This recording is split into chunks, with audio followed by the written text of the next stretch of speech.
Buenas tardes. Vamos a empezar hoy por la tarde con la segunda mesa, una mesa que intentaremos terminar a las 7:15. Una mesa sobre un tema, yo creo que nos preocupa a todos, que es la sostenibilidad. La mesa de debate se llama Sostenibilidad de la prestación farmacéutica, pero siempre mirando hacia el futuro. Mirando hacia el futuro porque no nos queda más remedio.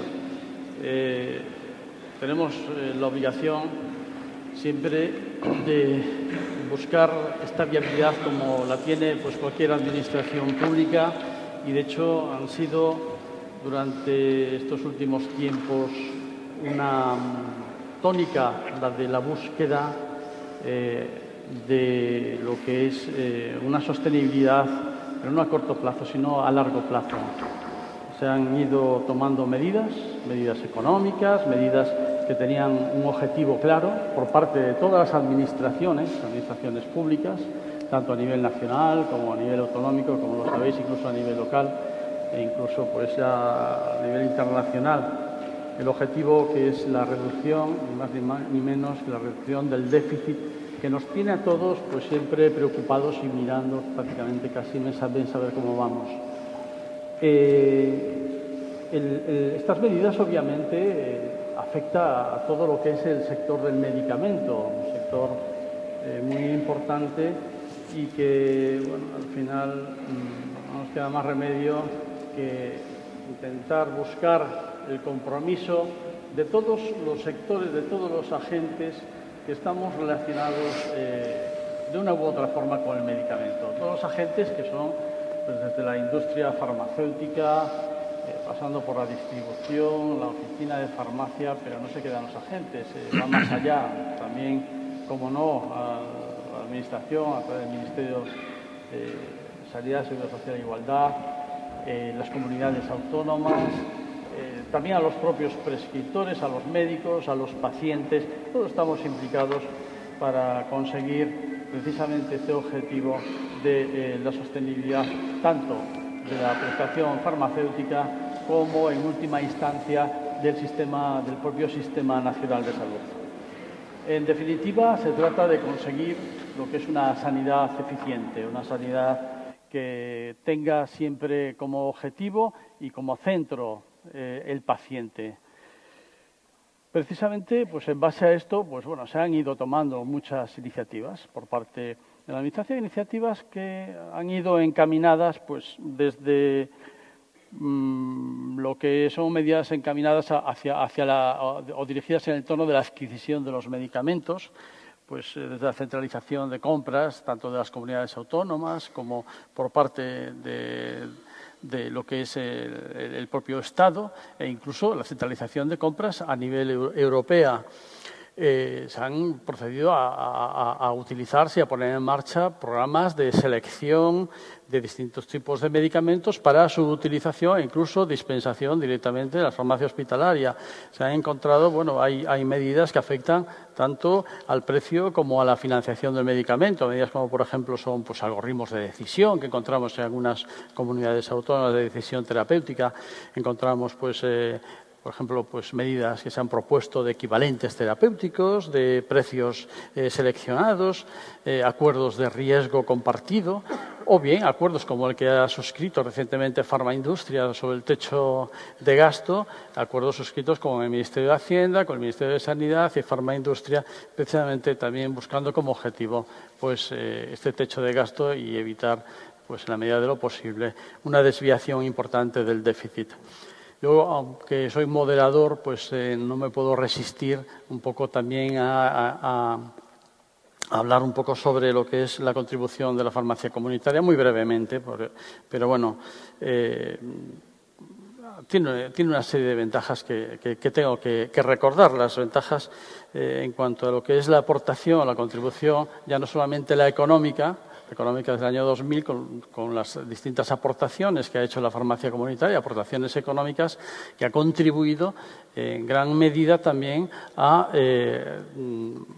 aportar sostenibilidad de forma que, sufriéndolo la propia oficina de farmacia, pero que ha aportado esa reducción de gasto.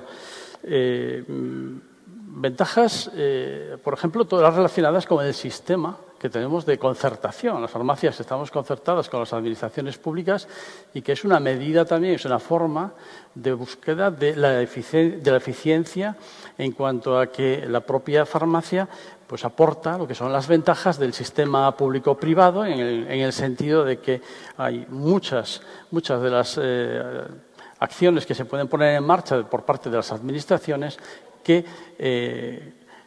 siendo de esta forma concertada, no incrementa las estructuras, las propias estructuras sanitarias de la Administración, ni incrementa, por ejemplo, en gastos de personal, porque son asumidos por las propias farmacias. Y así se han puesto en marcha pues, proyectos tan importantes que son auténticas realidades, pues, por ejemplo, todos aquellos relacionados con los sistemas de información y comunicación. Tenemos, por ejemplo, la receta electrónica, tenemos, por ejemplo, el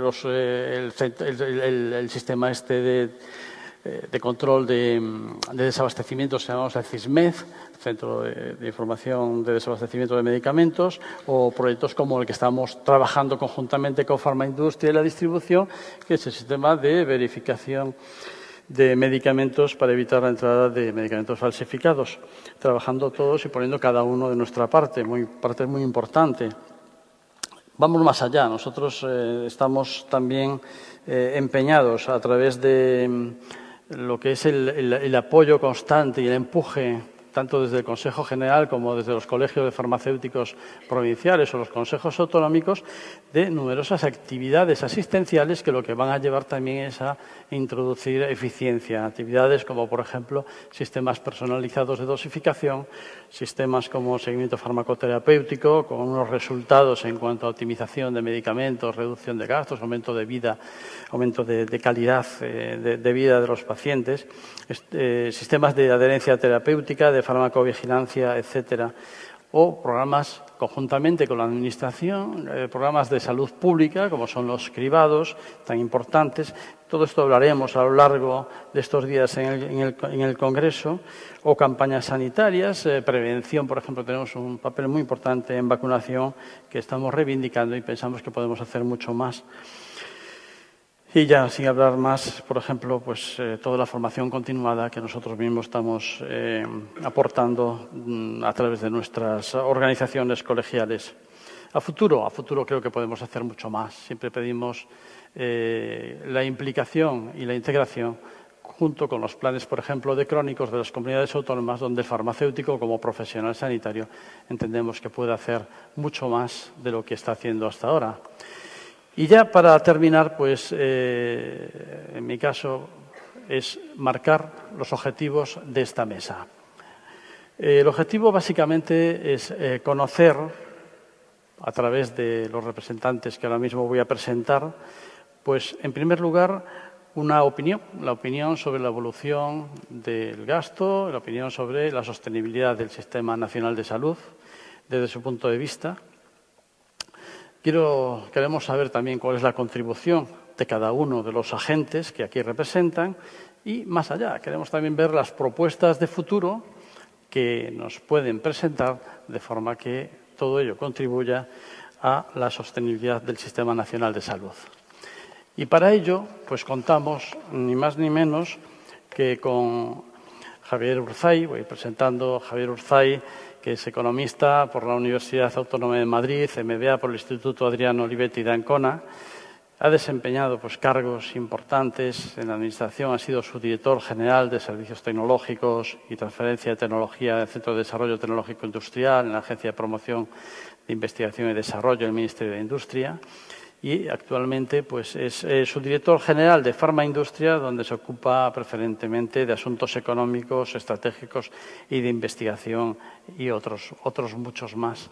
Voy a hacer un currículum breve porque todos ellos tienen un extenso currículum y si no nos podríamos alargar mucho.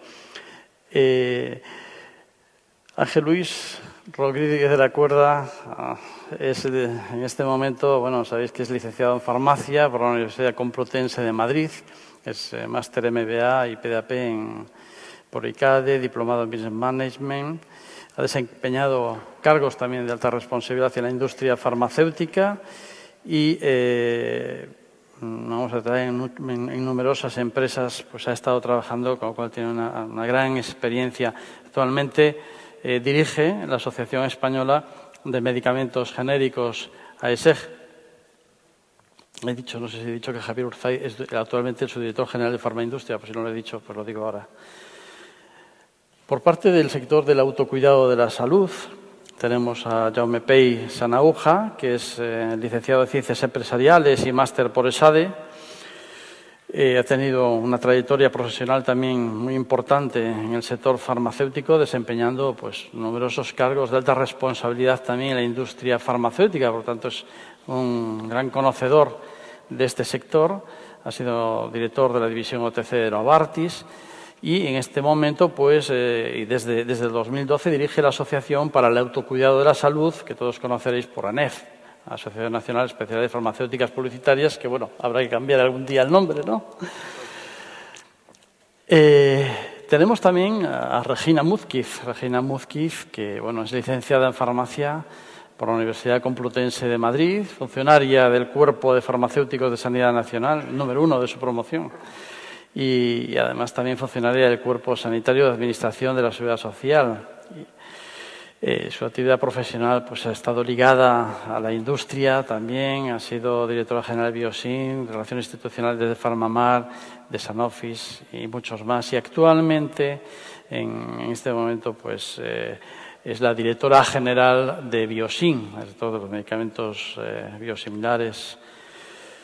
Por parte de FEDIFAR, tenemos Eladio González Miñor, que es farmacéutico, pero además también es biólogo, es licenciado en biológicas, es óptico también y es presidente, ha sido presidente, bueno, sigue siendo presidente de la cooperativa de Apotecaris desde el año 2002. Es presidente también de Acofarma, de Unión Farmacéutica Balear y en este momento, pues es, aparte de cotitular de Oficina de Farmacia, es el presidente de la Federación de Distribuidores Farmacéuticos FEDIFARMA.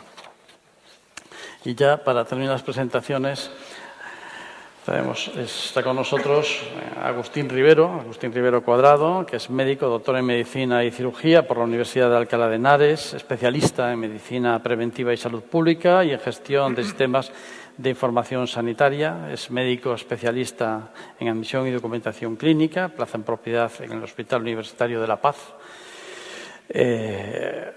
Ha sido director general de Salud Pública y Alimentación de la Comunidad de Madrid, director gerente del Instituto de Nutrición y Trastornos Alimentarios también de la Comunidad de Madrid y hasta hace poco pues también director gerente de la empresa pública Hospital Universitario del Tajo de la Comunidad de Madrid.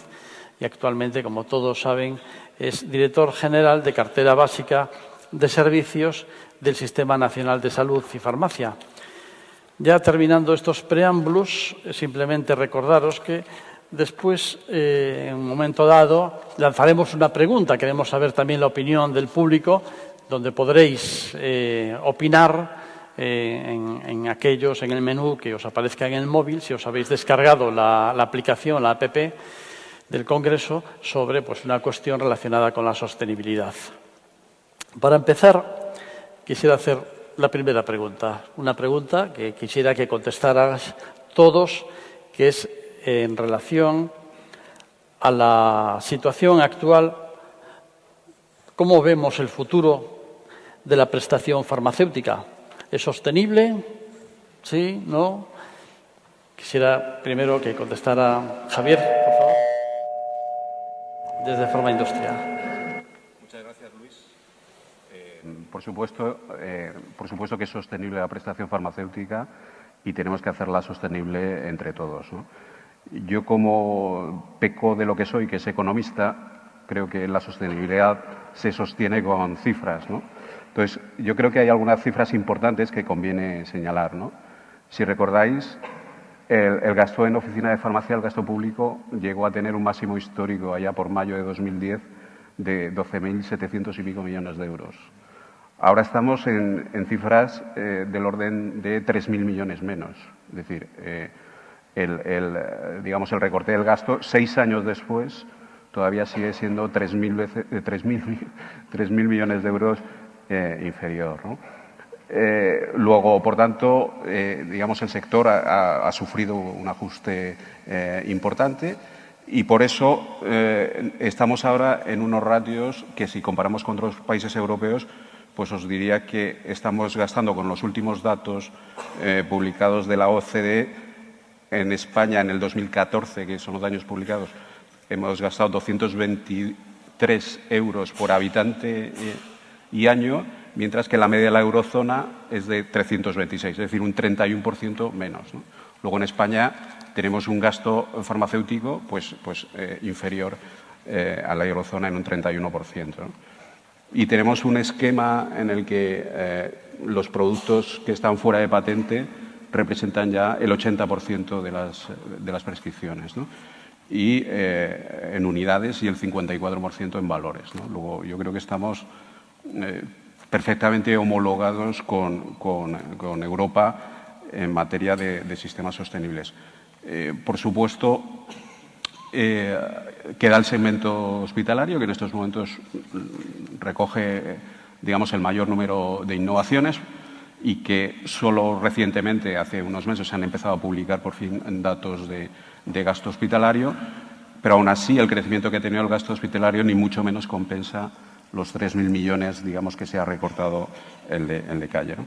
Y yo diría que también, por dar una cifra, para que os hagáis una idea, el gasto, los medicamentos que están sujetos a las deducciones de los reales decretos, que sean un poco los productos innovadores que quedan en la oficina de farmacia, han caído ese mercado un 41% en los últimos 5 años, ¿no? O sea que eso también es una demostración de que los productos de innovación en la oficina de farmacia cada vez tienen un peso inferior, ¿no? Y yo creo que, por terminar esta primera intervención, Farmindustria se siente plenamente comprometida con la sostenibilidad del sistema. El protocolo que se firmó con la Administración, que creemos que es un hito, porque además reúne por primera vez al Ministerio de Hacienda junto al de Sanidad, pues representa la respuesta que dio la industria a la petición que hizo el ministro Montoro allá por el verano de 2014, que dijo que había que tomar medidas. Nosotros le manifestamos la disponibilidad de la industria a que el gasto no creciera por encima de lo que crezca la economía y, por tanto, pueda seguirse financiando con los ingresos derivados del crecimiento económico. Y el protocolo fue la respuesta a esa petición que nos hizo el ministro, ¿no? Es una demostración de nuestro compromiso con la sostenibilidad global del país en su conjunto, ¿no?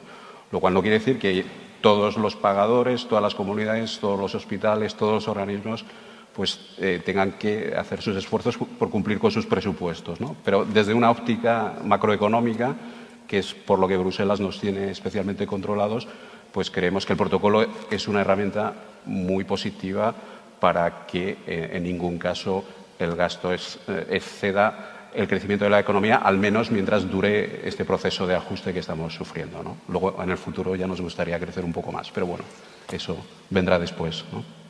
Muchas gracias, Javier.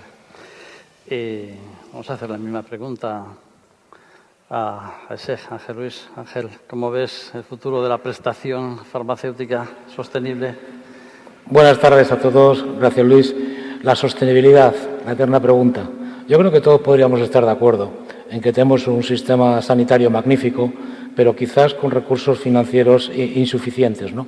Es verdad que también se ha apuntado últimamente en una alternativa que pasaría por hacer o realizar o desarrollar pues un plan estratégico nacional de salud, que de alguna forma, evidentemente, pues con la participación, además, no solamente de todos los grupos políticos, sino incluso con todos los agentes del sector que constituimos la cadena de valor. Y sería un plan estratégico nacional, evidentemente, que nacería, pues con un objetivo y una orientación de futuro, independientemente de los gobiernos que puedan acaecer. Y simplemente por resumirlo en 6 puntos, es verdad que también creo que podríamos estar de acuerdo en que tendría que ser un sistema o un plan estratégico que contara con una financiación, primero, realista, eficiente, costo eficiente y suficiente, y evidentemente tanto por las comunidades autónomas como por las administraciones centrales, ¿no? Un plan que además pues tendría que garantizar de alguna manera pues el acceso en una manera igualataria a todos los servicios sanitarios al ciudadano, incluidos los medicamentos, Y un plan que, evidentemente, desde un punto de vista de la cohesión sanitaria, pues intentara igualar, evidentemente, el coste per cápita por ciudadano en las distintas comunidades autónomas. También hemos hablado muchas veces de lo idóneo que sería en un sistema ideal, de alguna forma, que las distintas niveles de atención sanitaria pudieran estar mucho más relacionadas. Ojo, incluido sobre todo también el sector farmacéutico, el colectivo de oficinas de farmacia, que tiene mucho que desarrollar. Hemos hablado de las famosas TICs en la introducción. Hoy en día, con todo el avance tecnológico, que duda cabe que todo lo que sean proyectos de poner en común el interés de todos los colectivos que formamos parte, sería interesante. Ahí tenemos el desarrollo todavía de lo que es la historia clínica o incluso la receta electrónica, ¿no? Desde el punto de vista del sector de los genéricos, yo en representación de AESEC, tengo que decir que también el genérico creo que es un sector de medicamentos que está todavía muy por desarrollar y que tiene un potencial. Y no solamente en España, sino también.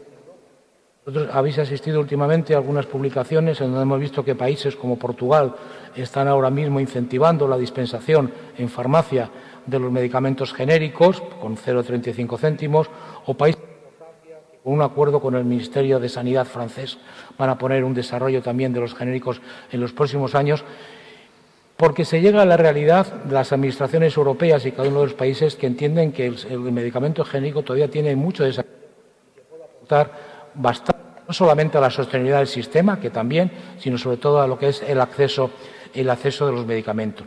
Y un plan estratégico de salud que también debería abordar quizás, evidentemente, un área que también se ha debatido mucho y que es interesante, que es toda la atención sociosanitaria, o bien también de alguna forma. Sí, ahora se escucha mejor, ¿no?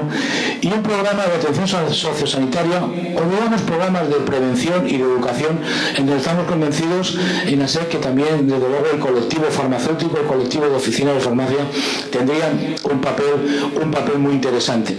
En definitiva, yo creo que efectivamente, como preguntabas, Luis, un magnífico sistema sanitario en este país en comparación con otros países, pero que duda cabe que quizás con recursos financieros insuficientes y que de alguna manera, buscando la costo-eficiencia y lo óptimo de la gestión, deberíamos tener el consenso de todos, no solamente de los grupos políticos, sino también ir hacia un plan con la participación de todos los agentes del sector. O sea, que tu contestación es un sí, pero... Un sí, pero. Muy bien. Regina, es tu turno. ¿Cómo ves tú la sostenibilidad? Sí. Buenas tardes a todos. La verdad es que aquí ya mis dos antecesores en el uso de la palabra han dicho muchas cosas y no me dejan demasiado margen. Yo sí quiero recordar que efectivamente el tema de la sostenibilidad del Sistema Nacional de Salud y desde luego de la prestación farmacéutica como parte importantísima de las prestaciones que ofrece el sistema sanitario es un tema que viene de muy lejos. Ya hace muchos años, desde luego desde el año 86 que se crea el Sistema Nacional de Salud, que es muy controvertido el equilibrio financiero del propio sistema y desde luego desde entonces se vienen adoptando numerosísimas medidas en materia de control del gasto farmacéutico. Yo siempre he dicho que es más importante la racionalización del consumo farmacéutico que los recortes que en muchas ocasiones hemos visto sobre el gasto puramente, ¿no? Yo creo que esto es un punto importante. Y para este punto importante creo que los diferentes partidos políticos deberían llegar a un consenso, a esto que tanto hemos oído hablar, pero que nunca se ha hecho efectivo, del Pacto de Estado por la Sanidad, ¿no? Ángel Luis tiene razón, hace falta un plan estratégico, pero para ese plan estratégico yo insisto en que es muy necesario que haya un pacto entre partidos, y no se utilice la sanidad como arma arrojadiza, que estamos muy acostumbrados, ni la prestación farmacéutica como una solución rápida, express, para recorte de gastos y no racionalización de los recursos. Esto lo digo respecto a la sostenibilidad. Yo creo, Luis, que sí es sostenible, pero hace falta buscar este equilibrio entre innovación y medicamentos que ya no son innovadores. Por eso, como representante de Biosim, de la Asociación Española de Biosimilares, casi recién nacida, todavía no tiene un año, lo va a tener ahora en el mes de noviembre. Tenemos aquí a uno de los padres de la criatura, precisamente. Pues como representante actual de esta asociación, yo quiero decir que es muy, muy importante, y creo que también Farmaindustria está de acuerdo en ello, que seamos capaces de convivir en el mercado, tanto en la oficina de farmacia como en la farmacia hospitalaria, con medicamentos innovadores, pero entendiendo que para que los medicamentos innovadores puedan acceder al mercado es condición absolutamente imprescindible que entren también los medicamentos que ya han perdido la patente, los medicamentos copias, sean los genéricos o los biosimilares, a equilibrar este mercado. Muchas gracias, Regina. ¿Me queda claro? No, me parece que me funciona bien. Parece que ahora nos toca el turno al sector del autocuidado, que aunque se trata de medicamentos que no están financiados por el Sistema Nacional de Salud, pero estoy seguro que también tiene mucho que aportar. Jaume. Gracias, Luis, y gracias por esta invitación al Consejo General. Yo diría que muchas veces el sector de autocuidado se asocia al tema financiación y no financiación y no parece que tenga un rol en la sostenibilidad del sistema. Porque cuando se habla de ello, estáis ahí vosotros, los innovadores genéricos, biosimilares, biotecnológicos, pero de autocuidado a veces se habla poco. Yo creo que el primer elemento clave, el sistema es sostenible y tenemos que apelar en primer lugar al ciudadano. En autocuidado, el ciudadano, si está sano, el primer elemento clave es que tardará más tiempo en ser paciente y, por tanto, tardará más tiempo en consumir recursos públicos de salud. Este es el primer elemento donde es la clave de autocuidado, que es que el ciudadano sea más tiempo ciudadano y menos tiempo paciente. Por tanto, y después espero poderlo desarrollar. En términos de magnitud, bueno, yo también soy economista de alguna manera y nosotros hicimos un estudio con el CRES de la Universidad Pompeu Fabra sobre cuál es el impacto, el valor del autocuidado. Y nos dimos cuenta de una magnitud que es bastante espectacular. Cada 5 puntos, en este caso es de medicamentos, o de medicamentos, que crecen los medicamentos de no receta médica sobre el panorama global de medicamentos, en 5 años aportamos al sistema, no digo en ahorro directo, sino al sistema, después lo explicaré un poco más, 3.400 millones de euros. Porque mejoramos la parte en que los medicamentos no sujetos a receta médica ganan territorio, mejoramos muchas consultas de asistencia primaria son para síntomas menores, con lo cual este ciudadano, si no va a los centros de asistencia primaria, mejoramos la eficiencia de la atención del sistema, mejoramos las bajas laborales, mejoramos el tiempo de ocio de estos ciudadanos que están sanos durante más tiempo, con lo cual yo diría que si en algún momento articulamos algún tipo de plan estratégico, algún tipo de pacto, yo creo que el sector de autocuidado hay que contar con él, porque es un agente más, no es el agente que garantiza la sostenibilidad del sistema, ya me gustaría, pero creo que es un agente más, es un contribuyente neto que puede ayudar a la sostenibilidad de este sistema.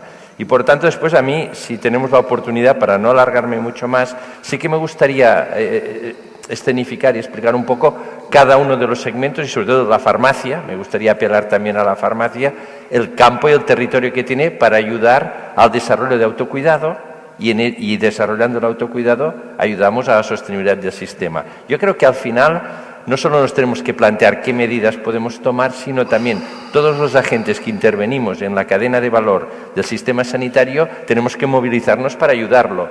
Si la farmacia se moviliza, el médico se moviliza, la farmacia se moviliza, la industria ofrece pactos y ofrece productos y ofrece posibilidades para todo ello, yo creo que el sistema va a ser sostenible. No la podemos perder, es una joya que tenemos, que queremos y creo que no nos lo tenemos que plantear en la manera. Lo podemos perder, podríamos perderlo, pero no debemos. Nos tenemos que resistir a perderlo, porque es una joya que cuando la perdamos va a ser totalmente imposible de recuperar. Y por tanto yo soy muy optimista y creo que tenemos la obligación de mantener nuestro sistema nacional de salud, que es insisto, es una joya. Después espero que tengamos la oportunidad de desarrollar un poco más qué medidas se podrían tomar adicionales en este sentido.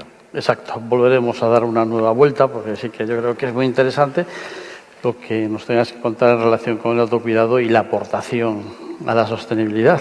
Ahora queríamos oír la opinión de la distribución. Eladio, cuando tú quieras. Gracias, Luis. Buenas tardes a todos. Una de las cosas que tiene el hablar de los últimos es que se han dicho ya en el debate pues bastantes ideas y acertadas todas, con las que prácticamente coincido en todo. Bien, el sistema es evidente de que es sostenible porque existe. Nuestro reto es hacerlo sostenible en un futuro, sobre todo sin bajar la calidad y la eficiencia de ese sistema. Yo creo que uno de los caminos que hay para conseguirlo es investigar y explorar en el tema de sinergias. Yo creo que existen y que se tienen que utilizar. La Administración, desde luego, necesita de los distintos agentes para realizar una prestación farmacéutica sostenible. Y esa necesidad pasa por la sostenibilidad de los propios agentes que forman parte del sistema sanitario. Hay que buscar nuevas fórmulas, hay que explorar esas vías desde la distribución farmacéutica y, bueno, simplemente confirmar lo que ya se sabe, que la distribución farmacéutica en España, altamente eficaz, como se está reflejado respecto a otros modelos en Europa, estará siempre apoyando a la Oficina de Farmacia y a las administraciones en conseguir ese objetivo. Muchas gracias, Eladio. Bueno, nos queda ya por terminar esta primera ronda, director general. Agustín, tu punto de vista. Bueno, yo creo que sí es sostenible, pero como se ha dicho ya, debemos todos remar en la misma dirección. Muchas veces vamos en el mismo barco, pero remando en direcciones diferentes. Lo importante es remar en la misma dirección. Si se va en la misma dirección, sí es posible sostenerlo, lógicamente. El sistema es capaz de aguantar embestidas, como nos ha pasado este año con un medicamento, ¿no? Hemos aguantado.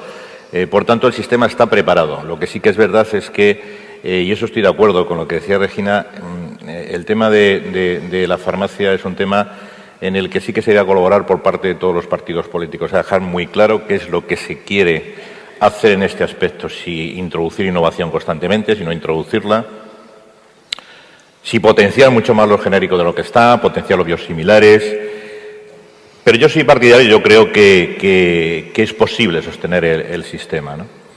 Nosotros hemos intentado en estos 4 años, en estos 4 años y medio o casi 5 con esto del tiempo que llevamos de prórroga, que intentar de alguna manera apoyar a todas las partes, y es difícil. O sea, llegamos a un consenso el año pasado cuando a través de los presupuestos del Estado se llegó a un acuerdo entre AESEF, entre Ángel Luis y Humberto, Farmacia y Farmaindustria, para el tema de los genéricos y de los innovadores, cómo podrían colaborar conjuntamente y con ello a la farmacia, ¿no? También se abrió a la farmacia las posibilidades de que los descuentos fueran mayores del 10% que había.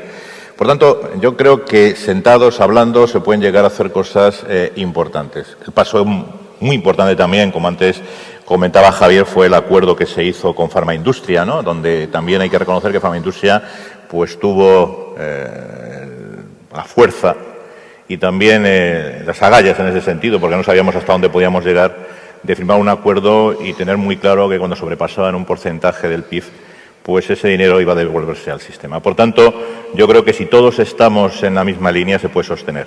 Y hay una frase que oí, no sé qué fue congreso, que me parece muy interesante y que en relación con lo que dice Jaume, que dice que un buen paciente, que podemos ser cualquiera en cualquier momento, bien informado y bien formado, puede también sostener el sistema de una manera importante. Pensar que aproximadamente el 50% de los medicamentos que se prescriben un 50% de ellos no se toma adecuadamente la medicación, ni se termina de tomar la medicación y eso puede producir resistencias, cambiar de medicamento, cambiar de producto. Por tanto, el propio paciente es un eslabón importantísimo en la sostenibilidad también del sistema. Pero creo, y de verdad después de mi experiencia, que si hemos conseguido salir adelante, y vosotros habéis tenido unos 4 años muy duros, y lo sé, muy duros, pero creo que entre todos somos capaces de llevar al sistema donde está ahora, ¿no? Que ya no está en el puesto 8, está en el puesto 3, o sea que hemos dado un salto importante en este sentido. Muchas gracias. Hemos estado hablando y habéis hecho referencia al Pacto de Farmaindustria. Lo habéis expresado un poco, pero a mí me gustaría también saber si tiene más recorrido. ¿En qué situación nos encontramos ahora con el pacto entre Farmaindustria, el Ministerio de Hacienda y el Ministerio de Sanidad? ¿Tiene desarrollo, tiene recorrido? Bueno, ahora dentro de unos días se va a cumplir el año de la firma. Se firmó a primeros de noviembre y entra en vigor al mes siguiente. Luego, digamos, el futuro depende básicamente de la voluntad, desde luego por parte de Farmaindustria de la AE, pero del gobierno que se forme, ¿no? O del gobierno actual, si todavía seguimos en esta prórroga, ¿no? Pero nosotros creemos que ha sido un instrumento interesante. Nos ha costado internamente también mucha discusión, porque, bueno, pues como todos los colectivos, pues hay empresas de todo tipo y condición y con portafolios pues más o menos potentes de productos y bueno, llegar a un consenso en el seno de la organización siempre es complejo, ¿no? Pero yo creo que subsistía esa necesidad de tener un marco que otorgue un mínimo de estabilidad y de planificación, ¿no? Por tanto, por parte de la industria, digamos, si fuera una prórroga tal como es ahora, pues habría disponibilidad para hacerlo y todo depende un poco del gobierno que se forme, ¿no? Con independencia luego de cómo se concrete, pues como instrumento creemos que es un instrumento interesante porque da esa envolvente global que decíamos de seguridad de cumplir con los objetivos globales de déficit que son los que tenemos que cumplir como país, ¿no? Lo cual no quiere decir que a nivel de mesogestión y microgestión, pues digamos, hay que hacer cosas, ¿no? Yo creo que lo que apuntaba Agustín, que forma parte porque Farmaindustria en los últimos tiempos, de la mano de todos los agentes, hemos estado colaborando para ver si somos capaces de poner en marcha un plan de adherencia terapéutica en el que colaboremos todos y que creemos que es precisamente ese deseo de que el medicamento se utilice bien, porque lo peor para el sistema es un medicamento que se utilice mal, se produce el gasto y no el beneficio del medicamento. Por tanto, yo creo que todos tenemos un deber de responsabilidad para que utilizar bien los recursos, conseguir los mejores resultados posibles, ir hacia un sistema de salud cada vez más volcado en los resultados y en mejorar la salud de la gente, que para eso estamos aquí, ¿no? Entonces, creo que todas estas acciones van en ese sentido. El protocolo será una pieza más de esto, si tiene continuidad, esperemos que sí, pero también depende un poco de si salimos del impasse un poco con la formación de gobierno. Esperemos que sea así y que, bueno, siga teniendo los resultados que hasta ahora pues parece ser que se han obtenido. Y en relación a esto, pues también me gustaría saber, porque ha sido pues un momento muy importante lo que es la aportación de los medicamentos genéricos a la contribución del gasto. Han tenido su priorización, ha tenido pues un peso muy específico en cuanto a que se ha ido introduciendo pues poco a poco, tanto en la opinión de los profesionales como más difícil todavía a veces en los pacientes. Yo no sé lo que es más difícil, si en los profesionales de la prescripción o en los pacientes. Los farmacéuticos creo que vos habéis tenido un papel muy importante en su consolidación, ¿no? Pero ahora tenemos un nuevo escenario, ¿no? Se han equiparado en cuanto a la sustitución lo que es el genérico y lo que es la marca, ¿no? En este sentido, ¿cómo ves tú ahora la aportación? ¿Va a seguir aportando exactamente igual el medicamento genérico a la sostenibilidad en este nuevo escenario de equiparación del genérico y la marca? Pues efectivamente, Luis, y como hacías en la introducción de la pregunta, cuando ponemos en valor, ¿no?, al medicamento genérico, Bueno, vaya por delante que tengo que decir que ya el año que viene hacemos 20 años de genéricos en España, hacemos nuestro 20 aniversario. Creemos que es un tiempo suficiente como para tener ya un buen conocimiento y, como digo, poner en valor este tipo de medicamentos. Qué duda cabe que ha demostrado que es un regulador del precio del mercado. Evidentemente, que ha producido, lógicamente, un ahorro y, por tanto, una contribución a la sostenibilidad del sistema. Está claro que por el puro concepto del medicamento genérico es una de las cosas que hace. A nadie se nos escapa que una marca que termina la patente de manera voluntaria no bajaría nunca el precio, ¿no? Pero no solamente es la contribución a la sostenibilidad del sistema desde un punto de vista del ahorro que ha producido el genérico, solamente una cifra, 1.000 millones de euros al año, es lo que estimamos que ha producido este tipo de medicamentos al ahorro de las arcas. Sobre todo, el gran valor que tiene el genérico es que ha mejorado e incrementado exponencialmente el acceso a los medicamentos en relación a otros años. Y desde el punto de vista que también comentaba Javier, el medicamento genérico, como sector, hemos contribuido de una manera pues muy importante al impacto presupuestario de manera positiva. A nadie se nos puede escapar que el medicamento genérico lo que hace es, digamos, disminuir el importe de la factura farmacéutica. En ningún caso, evidentemente, la va a elevar. Y, por último, por ponerle en valor un dato que también me gusta resaltar, y es que en estos 20 años ya de historia nos hemos constituido en un sector industrial muy potente, un sector industrial más típico marca España. Solamente un dato, como sabéis, de cada 10 genéricos que se consumen en España, 7 se fabrican en nuestro país. Estamos comprometidos con el empleo, con la producción, con la productividad, la exportación, en definitiva, con el PIB. Y esto realmente, después de estos 20 años, es verdad que nos han puesto en este marco. Y lo que decías en su segunda parte, es verdad que el genérico, a nivel normativo, a nivel de la legislación, pues ha sufrido diferentes cambios. Es verdad que hemos pasado una travesía por el desierto, pero desde el punto de vista del ciudadano que decías, hoy 8 de cada 10 pacientes confían plenamente en el medicamento genérico. Y es verdad que esta normativa se ha ido descafeinando, de manera que nos ha quedado poca normativa que ayude al desarrollo de un mercado aún joven y, sobre todo, con mucho potencial. Una cifra, aquí en España tenemos una participación en unidades del 40% frente al 60% de Europa, 20 frente al 25% en valores. Y como decía antes, no solamente es en España, sino en países también de nuestro entorno, por lo cual las administraciones están viendo que hay que potenciar todavía el genérico porque tiene mucho desarrollo. Y es verdad que la Ley de Presupuestos Generales del Estado de primeros de año hubo también un nuevo cambio normativo al que hacía alusión antes el director general, Agustín Rivero. Y es verdad que, oye, pues de alguna forma se recuperó, tanto para la distribución como sobre todo para las farmacias, oye, pues una libertad en las compensaciones que podríamos hacer desde la industria en general y la de los genéricos en particular con el farmacéutico. En nuestro caso particular recuperamos algo que creíamos que era de justicia, que era las siglas FG para los medicamentos genéricos, pero también es cierto, como apuntaba Luis, que lo que era la discriminación positiva dejó de tener efecto desde el 1 de enero. Y muchas veces nos han preguntado, yo creo que a todos, oye, ¿qué resultado ha dado esta nueva normativa? Pues mira, yo tengo que resumir que en este sentido teníamos una discriminación positiva antes del 1 de enero, pero es que el genérico de hace 2 años está parado en una cuota del 40% en unidades, con lo cual, cuando aplicaba esta normativa, no hemos tenido efecto, no hemos visto un resultado en una mayor penetración, porque digo que llevamos 2 años en el 40%. Y cuando me preguntaban cuáles son las causas, pues nosotros entendíamos que una de ellas es que las normativas, las leyes, a la hora de aplicarlas a las distintas comunidades autónomas no van a la misma velocidad. Y creemos que esa es una aplicación. En esta normativa concreta es lo que hemos valorado. Y cuando me dicen, oye, ¿y después del 1 de enero cómo ha aplicado la nueva normativa cuando ya no existe discriminación? Pues decimos, es que estamos en la misma situación, seguimos en el 40%. Con lo cual, cuando había no aplicaba y cuando existe tampoco vemos una gran variación. Y yo solamente, y además pensando, como bien apuntabas además, para nosotros la oficina de farmacia es nuestro socio natural. Nosotros reconocemos y hemos reconocido siempre que en estos 20 años ya de historia, el papel que ha tenido el farmacéutico en el desarrollo, en la educación, en la promoción, en la difusión de lo que es un medicamento genérico como concepto para el ciudadano, ha sido fundamental y ha sido importantísimo.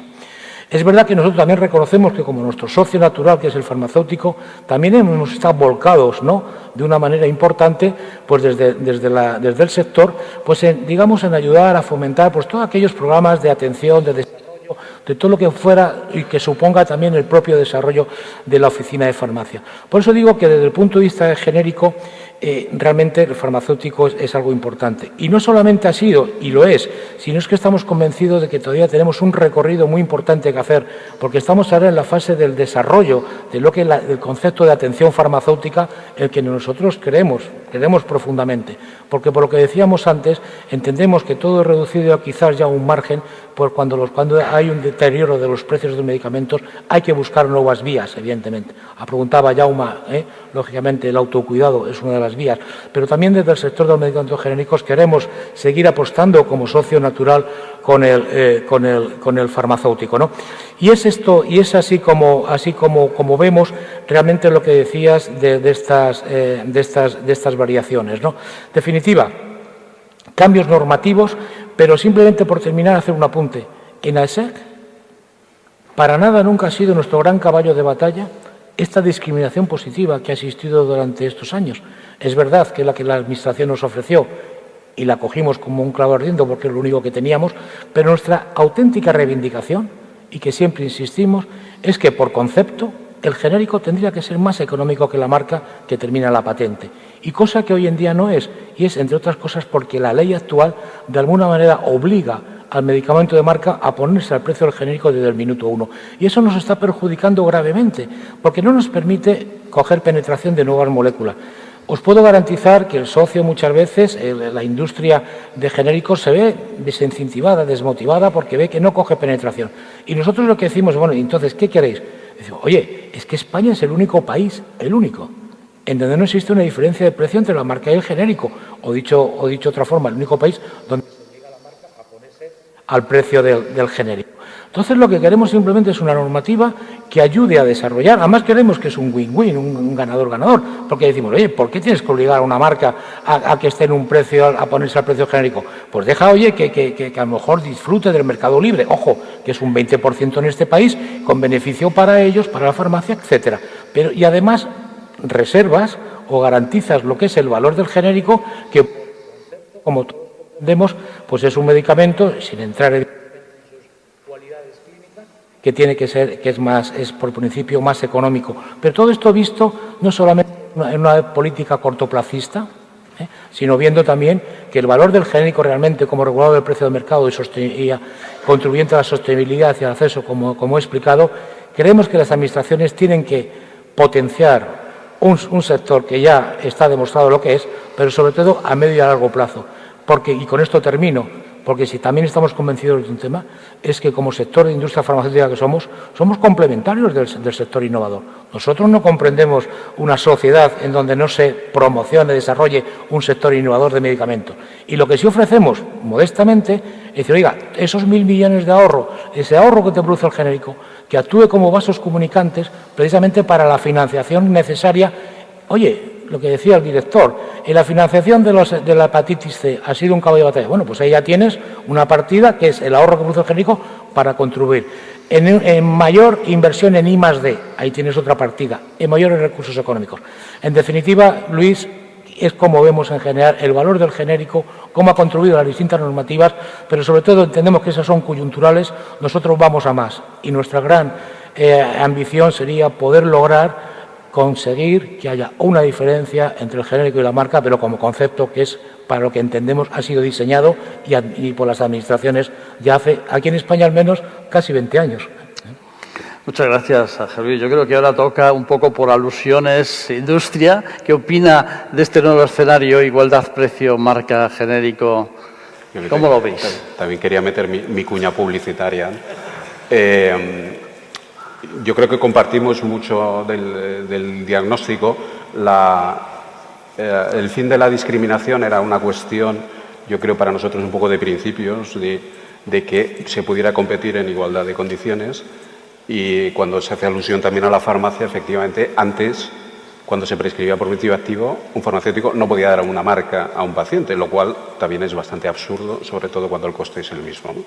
Por tanto, yo creo que este cambio legal, que fue un poco pactado entre todos, pues ha puesto las cosas en su sitio, simplemente en igualdad de condiciones de competencia, por un lado, en libertad de elección, tanto para los farmacéuticos como para los propios pacientes. Es decir, si un paciente está habituado a una determinada marca, pues eso puede tener un valor y se le puede dispensar. Incluso cuando hablamos antes de adherencia a los tratamientos, pues obviamente tener siempre la misma medicación ayuda, y sobre todo en algunos casos, ¿no?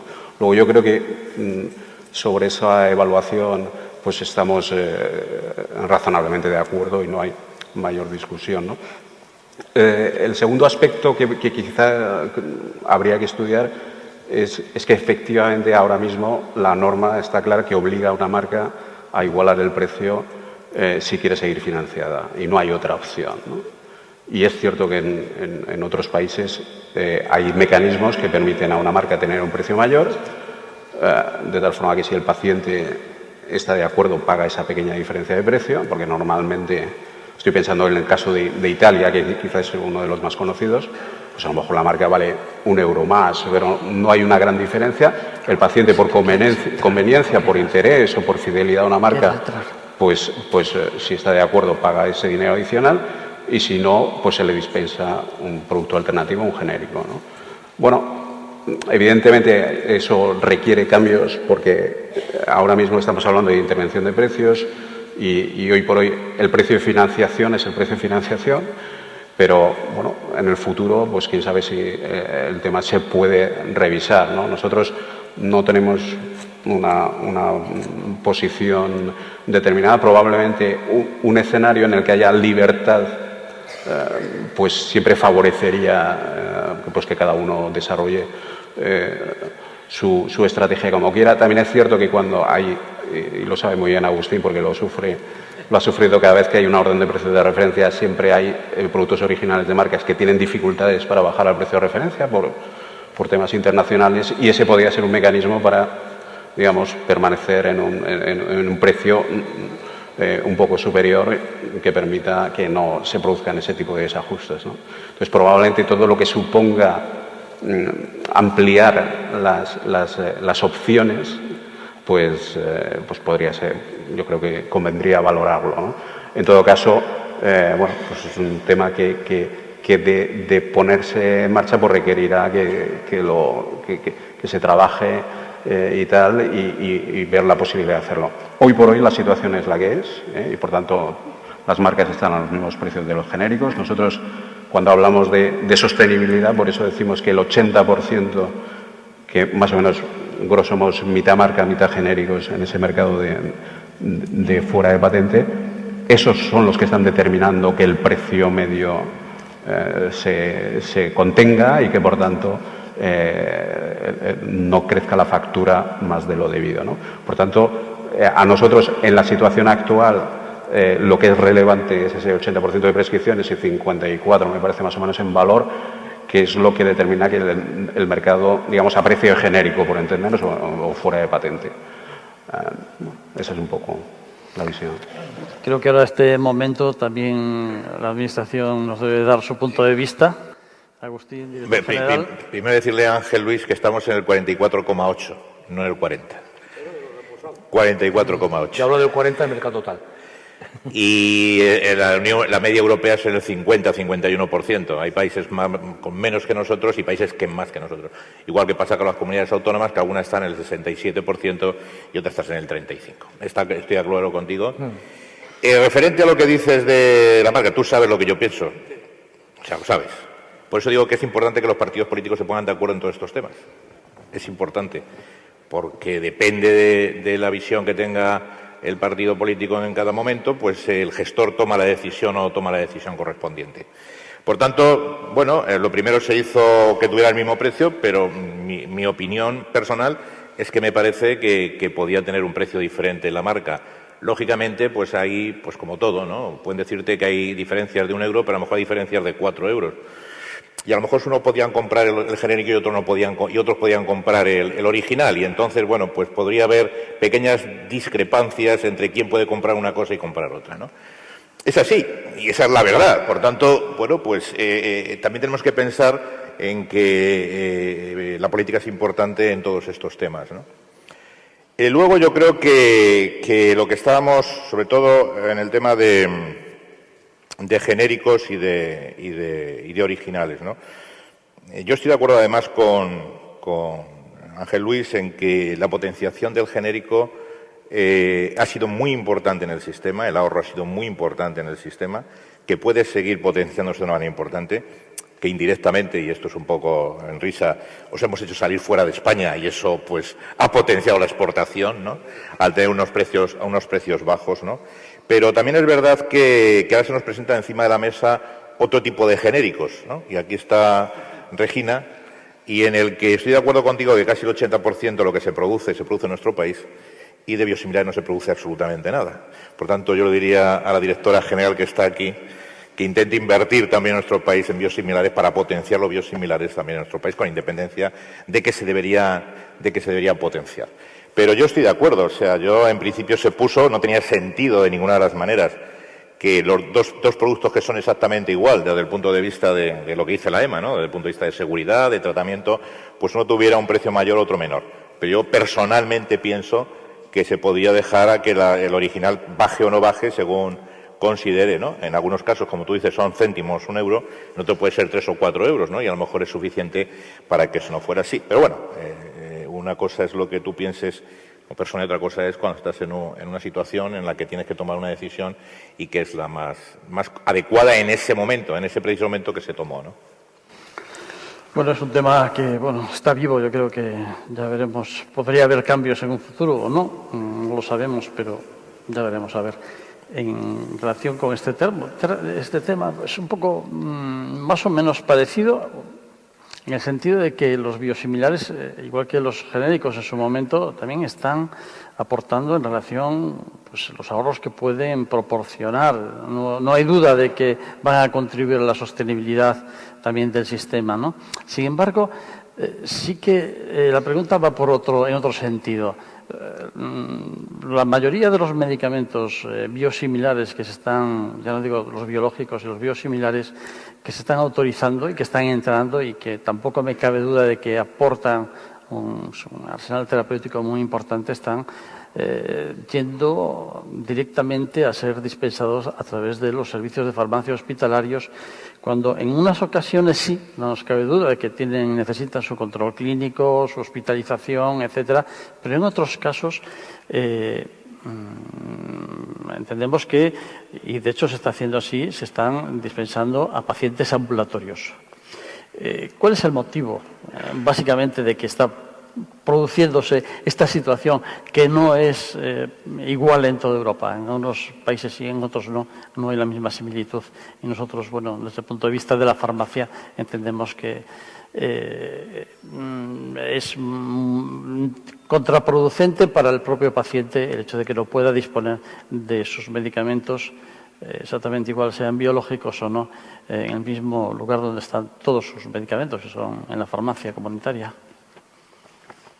Bueno, yo lo primero que quisiera decir, por alusiones de nuestro director general, es, gracias, que nosotros estamos desde el segmento de medicamentos biosimilares dispuestísimos a desarrollarnos y a prosperar en España y a potenciar todas las áreas de fabricación y de investigación, porque los medicamentos biosimilares hacen innovación e investigación. Yo quiero, lo primero, dejar muy claro cuáles son las diferencias entre los medicamentos genéricos y los medicamentos biosimilares, que creo que es algo que no todos, o yo por lo menos hasta hace relativamente muy poco, no lo conocía bien, ¿no? La diferencia es sustancial porque mientras los medicamentos genéricos son la copia de los fármacos que han perdido la patente pero que son de síntesis química, aquí estamos todos farmacéuticos, sabemos muy bien a lo que nos referimos, es decir, el medicamento es perfectamente identificable y la molécula se sintetiza y es idéntica, es exactamente la misma molécula y por lo tanto no hay lugar a duda y tiene un proceso de fabricación, digamos, menos costoso, sin quitarle ningún mérito, pero es desde el punto de vista económico, tecnológico, de esfuerzo investigador, etcétera, es mucho menos costoso. Sin embargo, el medicamento biosimilar es un medicamento que trata de imitar, es equivalente a un fármaco de origen biológico o biotecnológico, pero que se hace con un proceso no exactamente igual. Es decir, no podemos hablar de medicamentos idénticos. Esto le procura una singularidad que no quiere decir que sea negativo en absoluto, pero sí que requiere una especial vigilancia y un especial control. Un ejemplo que pongo es que en el ámbito de la farmacovigilancia es necesario el nombre comercial del fármaco y además el número de lote. Esto es una cosa que se hace en el caso de los biosimilares. En los biosimilares también, en Europa es preciso, hay una directiva comunitaria que exige que se prescriban por marca. Bien, o sea, no por principio activo. Dicho esto, y antes se hablaba de la discriminación positiva, yo sí que creo que la discriminación positiva, Javier, con todo mi respeto, puede ser una buena estrategia inicial, como una estrategia de impulso para unos fármacos que acaban de llegar al mercado.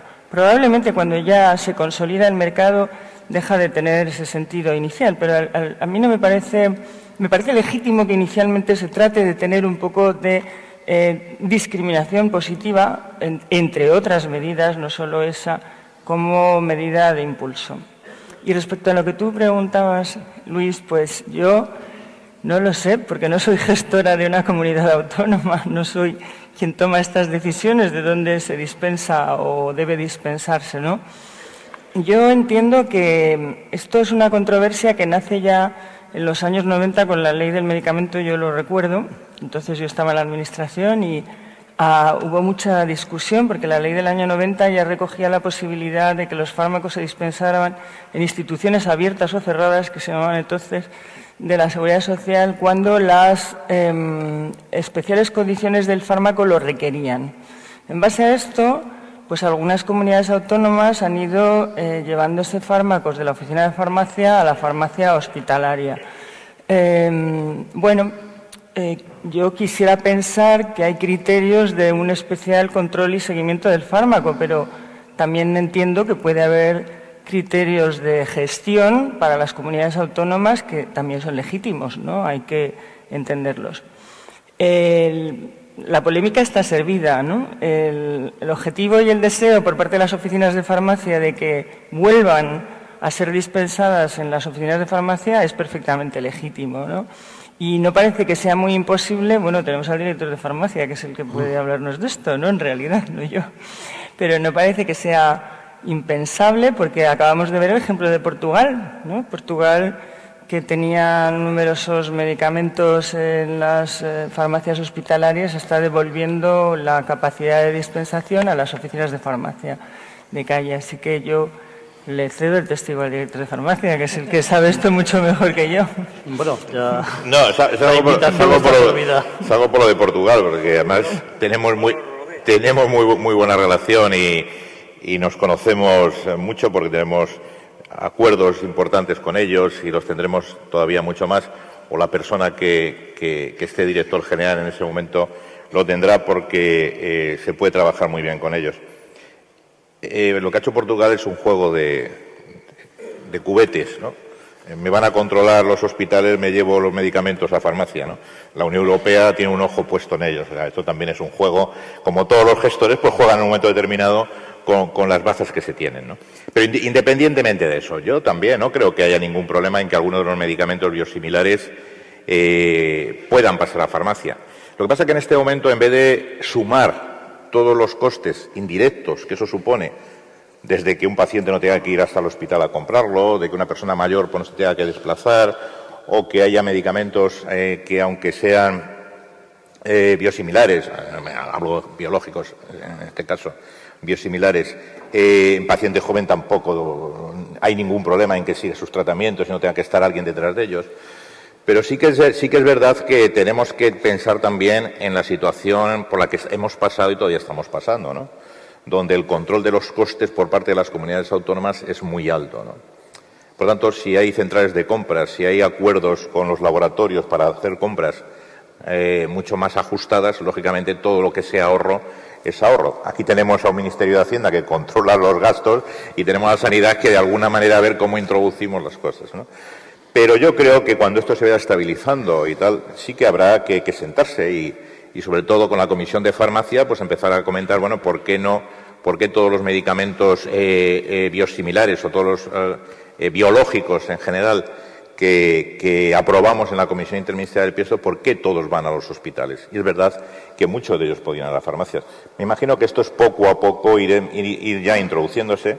Sí que es verdad, y yo lo hablé con vuestra presidenta anterior, con Carmen, y lo he hablado también con Jesús últimamente, es bueno que de alguna manera presentarais algún tipo de proyecto, de informe, de cómo está la situación, cómo podría compensarse esa diferencia que no hay que pagar a la farmacia y que no hay que pagar a la distribución para que las comunidades autónomas, pues de alguna manera vieran que la diferencia no es grande, pero que compensara indirectamente a los pacientes, etcétera, etcétera.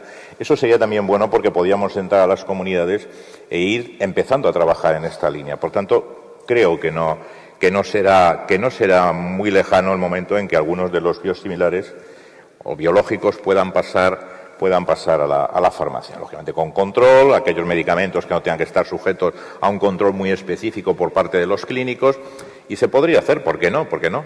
También tenemos que recordar, y aquí está Carmen, porque la he visto antes por ahí, que hubo un momento, también no estamos en la misma situación hace 4 años que la de ahora, donde el tema de meter los biológicos en las farmacias era un poco problemático desde el punto de vista de la situación económica en que se encontraban las farmacias, ¿no? Para no financiar medicamentos muy caros en ese momento, ¿no? Pero eso está cambiando, las cosas se van estabilizando y a partir de este momento yo creo que podría ser una alternativa importante también para las farmacias el que algunos biológicos podían ir pasando a ellas.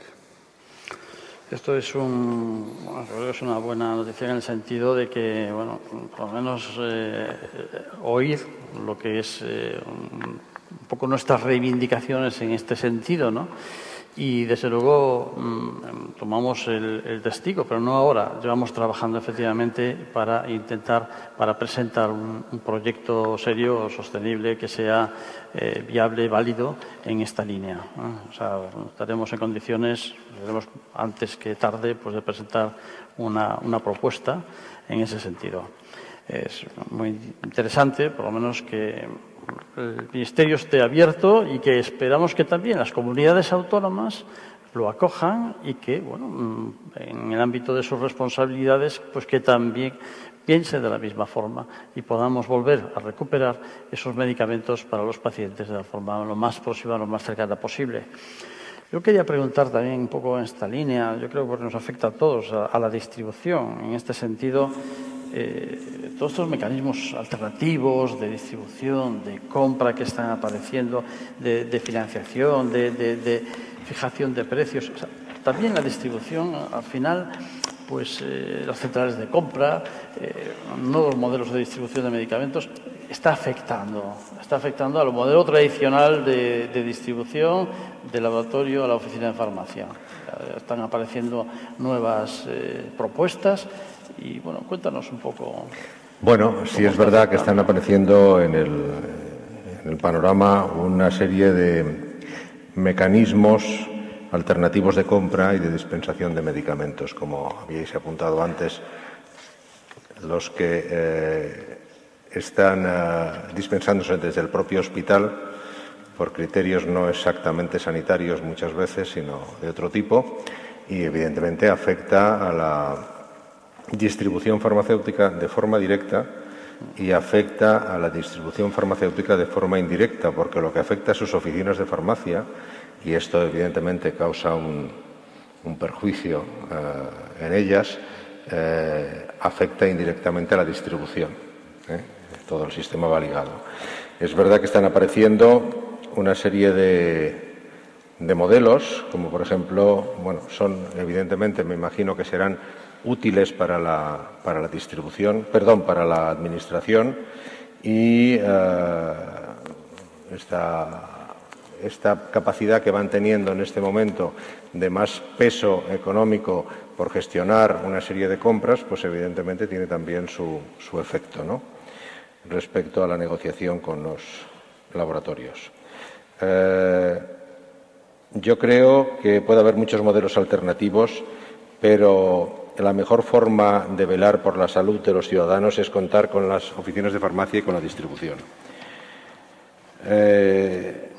Cuando no hay impedimentos sanitarios, se está provocando una situación que, bueno, las cifras son las que son. Hay 22.000 puntos de dispensación en las oficinas de farmacia frente a unos 250 en hospitales en que se produzca esa dispensación. Esto es evidente que produce una distorsión a nivel de usuario, a nivel de paciente, que tiene sus efectos y sus costes también.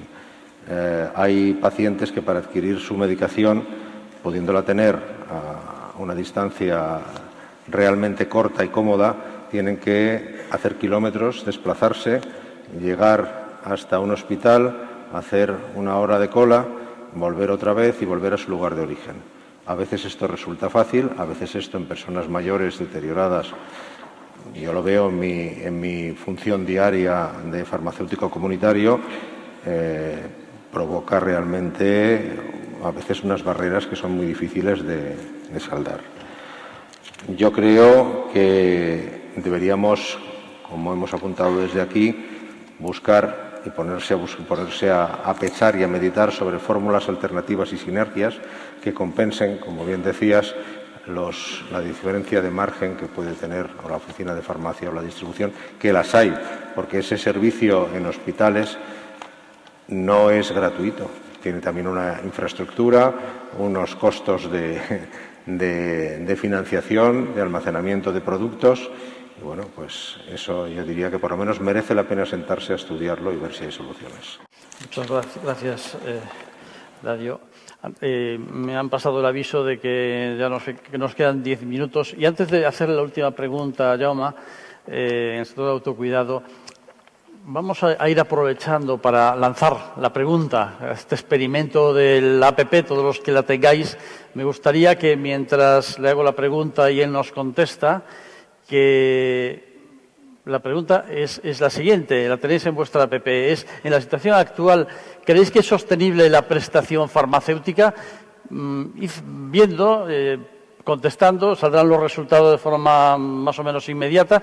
Y mientras tanto, Jaume, yo te quería preguntar, ¿qué necesita el sector del autocuidado para contribuir más a la sostenibilidad del sistema? Necesita de todos. Pero si detallamos todos, yo empezaría por la farmacia. La farmacia en los últimos años los productos de autocuidado han pasado del 24 al 30%. Quiere decir que la farmacia ha entendido en este momento de crisis que los productos de autocuidado son muy importantes. Alguien puede pensar, bueno, es un tema solo de negocio. Yo diría que en primer lugar está que es difícil de pensar en una recomendación completa a un paciente o un ciudadano en una farmacia sin productos de autocuidado. Por tanto, lo que estamos asegurando es el rol del farmacéutico en la calidad asistencial. Después tampoco nos tiene que dar vergüenza que la farmacia tenga que ser sostenible y, por tanto, que pueda ser un negocio real. Porque si no hay farmacia sostenible, no hay farmacia. Con lo cual, ahí no podríamos hablar de ello. Con lo cual, yo animo a ello. Vamos a presentar próximamente, a final de año, un programa que hemos realizado que es EvaFarm, que cuando tengamos resultados, que se ha hecho con la farmacia de tamaño medio-pequeño, vamos a ver qué resultados tan espectaculares ha tenido, entendiendo cuáles son las necesidades del ciudadano y del paciente. Por tanto, la farmacia es piedra angular en el impulso del autocuidado. El médico. Muchos productos de autocuidado en su día, en un 75%, fueron conocidos a través del médico. Tenemos en el nomenclator maestro, en el Alcántara, tenemos nuestros productos, pero solo 5 comunidades autónomas los han incorporado. Bueno, es el momento, ¿no?, también de apelar al resto de comunidades autónomas de que incorporen desde el nomenclator a sus sistemas de salud los productos, primero los medicamentos no sujetos a receta médica y, a ser posible en el futuro, algunos productos de autocuidado, a ser posible la mayoría. Porque volvemos a lo mismo, un plan terapéutico completo sin los productos de autocuidado tampoco es completo, con lo cual ahí tenemos un elemento muy importante. La incorporación de los miles y miles de enfermeros a través del orden de dispensación y con los productos de autocuidado me parece también un elemento de primera magnitud en la ayuda, diríamos, de lo que es el conocimiento y el uso de estos productos. ¿Verdad? Fijámonos, farmacia, médicos, enfermeros, ciudadano. Ciudadano, yo creo que hemos creado durante estos últimos años un convenio de colaboración Ministerio de Sanidad, Autocontrol y ANEF, donde aseguramos que la información que recibe el ciudadano es una información veraz, correcta y adecuada. Tenemos que fomentar las escuelas de salud que vayan orientadas a informar al ciudadano, a informar en las escuelas, a informar de cómo autocuidarse, porque es el primer elemento desde temprana edad de cómo aprender a autocuidarse. Que esto no significa que no continúe siendo necesario la recomendación del médico, la recomendación del farmacéutico, la recomendación del enfermero, pero probablemente evitaríamos muchas consultas que serían innecesarias si el ciudadano lo hace de una manera responsable y adecuada. Por tanto, yo diría que este es un elemento también muy importante. Y en cuanto a medidas regulatorias, bueno, que creemos raíles donde las compañías pueden hacer cambios de estatus. Nosotros no somos partidarios de desfinanciaciones. Sí que somos partidarios de que haya raíles claros para que las compañías que quieran pasar en un momento dado un producto de prescripción a no sujeto a receta médica lo puedan hacer. Y, por tanto, incorporar nuevas categorías de productos que esto también ayuden al crecimiento del sector del autocuidado de una manera natural, como pasa en muchos otros países de Europa. Por tanto, el autocuidado no solo depende de un factor de éxito, depende de que muchos de nosotros, propongo, y en este foro que estoy, a la farmacia, porque al final toda la historia acaba acabando en la farmacia. La orden de dispensación, la prescripción del médico, el ciudadano, acaban en la farmacia. Por tanto, la farmacia ha sido y será una piedra angular para el desarrollo del autocuidado, y apelo a continuar en esta evolución y de esta manera. Muchas gracias, Jaume. ¿Tenemos ya alguna contestación? No sé si funciona esto, espero que sí. Pues aquí tenemos el resultado. Un 17% dice que sí, los recortes han servido para garantizarla. 74% sí, excepto que se continúen aplicando nuevos recortes. El 6% no, todavía pueden realizarse más ajustes, y el 2% no sabe, no contesta. Por lo tanto, tenemos una mayoritaria opinión, muy mayoritaria, de que efectivamente el sistema de prestación farmacéutica va a seguir siendo sostenible, excepto que sigan aplicándose recortes que al final dan resultados, como ya sabemos, a corto plazo. El efecto a veces pues puede ser un grave daño económico que puede erosionar a un sector. Yo no sé si queréis añadir algún comentario. Estamos ya, creo que, en el tiempo límite. No sé si se puede hacer por parte del público alguna pregunta que haya quedado en el tintero, que han quedado muchas, porque a mí me han quedado bastantes por hacer. Si no tenemos tiempo de hacer preguntas desde el público, a lo mejor alguna. ¿Se puede hacer alguna pregunta? No sé si alguien quiere preguntar. Si no, pues agradeceros a todos lo claros que habéis sido. Creo que todo el mundo ha salido pues esperanzado, por lo menos. Se han puesto encima de la mesa muchas ideas, muchas propuestas, mucha información, y sobre todo con esa sensación de que tenemos todos y que nos vamos, de que efectivamente el Sistema Nacional de Salud y el sistema de prestación farmacéutica será sostenible. Muchas gracias y, bueno, continuamos.